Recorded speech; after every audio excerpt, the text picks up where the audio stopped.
origins of liberalism are very interesting. There is this missionary Hindu phobia. It's filled with all kinds of strange things, and there is, you know, all kinds of claims of this happened and this violent happened. It's generally violence, oversexed people, abusive culture, they don't look after their children, they are grotesque, they are immoral, they are irrational, that kind of an image. And then there is James Mill's History of India, written in a very scholarly way by a man who never visited India, never had access to the original sources, but basically secondary information from various travel diaries and various missionary accounts and, you know, indirect accounts. He compiled a 4-volume History of India, which becomes the official reading material for anybody training to go and rule over India. That becomes the Bible for India. And then there is Hegel's Universal Teleology, which says that all civilizations evolve and we, the West, are at the front. And some people are further behind than others, but we are at the front, and our job is to pull them along. And there's that Native American, he actually had very racist things about Native Americans, saying that they had to die, and there's no problem, I mean, that was their fate. And blacks have to be turned into slaves because otherwise they're very dangerous. He had very racist things to say. Asians are very lucky.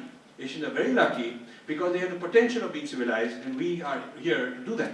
So there it is very good news. So this is a kind of a Hegelian theory of race. So I'll be happy to supply you with all the references of what Hegel said. These are not the most favorite things that in the colleges today they tell you about Hegel when they teach you as a great hero of thinking. Yeah, these are not the things that I talk about, but these things exist, and there are books about it. Blacks have written books, Native Americans have written books, Chinese have written books, and we Indians need to know about all this. Yeah? Okay. Then John Locke comes up with a theory of rights, which says that all human beings should have rights except those who are unfit to apply reason, because they shouldn't have rights. And people who are unfit to apply reason are like children, so until they are fit to have reason, our duty is to raise them. And then he comes up with an education standards which says that being like an Englishman is the ideal model of what an educated person ought to look like.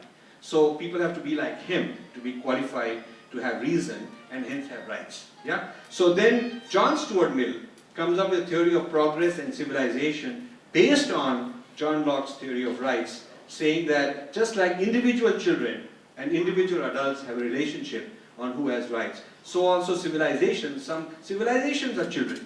So he classifies some civilizations are babies and some are like teenagers, and so we are mature, we are the adults, and we have to manage all these civilizations. So there's a whole theory of rights, very logically reasoned for thousands of pages and considered one of the great accomplishments of Western civilization.